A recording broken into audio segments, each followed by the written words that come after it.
मानेवर 10 सेंटीमीटरची जखम, पाठीत धारदार शस्त्र खुपसलं। अभिनेता सैफ अली खानवर जीवघेणा हल्ला।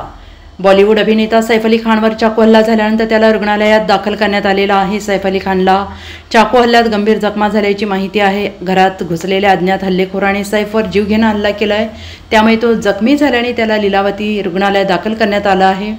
सैफ अली खानच्या मानेवर धारदार शस्त्राची 10 सेंटीमीटर खोल जखम आहे।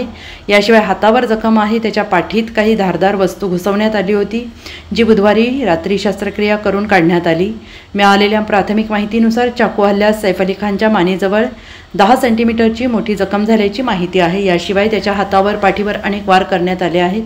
हल्लेखोराने सैफच्या पाठीत धारदार शस्त्राने वार केला आहे। हे धारदार शस्त्र सैफच्या पाठीत अडकलं होतं, त्यामुळे त्याला खूप रक्तस्राव झाल्याने मध्यरात्री त्याच्यावर तातडीनं शस्त्रक्रिया करण्यात आली। शस्त्रक्रिया करून पाठीत अडकलेलं हे धारदार शस्त्र काढण्यात आलं आहे।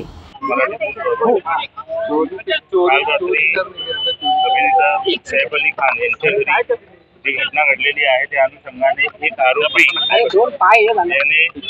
याने वापर करून बिल्डिंग मध्ये एंट्री करून शिड्यांचा वापर करून अभिनेता सैफ अली खान यांच्या घरी एंट्री केलेलं असं निष्पन्न झालेलं आहे।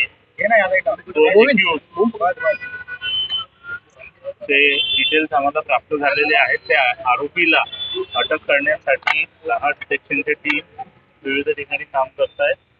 लवकरच आरोपीला अटक करण्यात येईल आणि पुढचे डिटेल्स घेण्यात येईल। क्या एक्टर को टारगेट किया जा रहा है? क्या बांदा में जो एक्टर रहते हैं लोगों को टारगेट किया जा रहा है? क्या ये अकेले प्रायमरी या आताच्या तपासामध्ये असं निष्पन्न होत आहे की हा जो आरोपी आहे याने चोरीच्या उद्देशाने अभिनेता सैफ अली खान यांच्या घरी प्रवेश केलेला आहे आणि आरोपी अटक होतात पुढचे डिटेल्स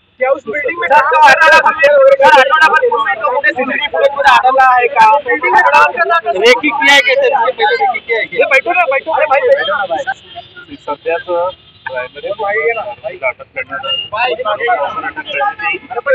अटक केल्यानंतर पुढच्या सगळ्या गोष्टी डिस्क्लोज करण्यात। Bureau report, SBN Marathi, Mumbai.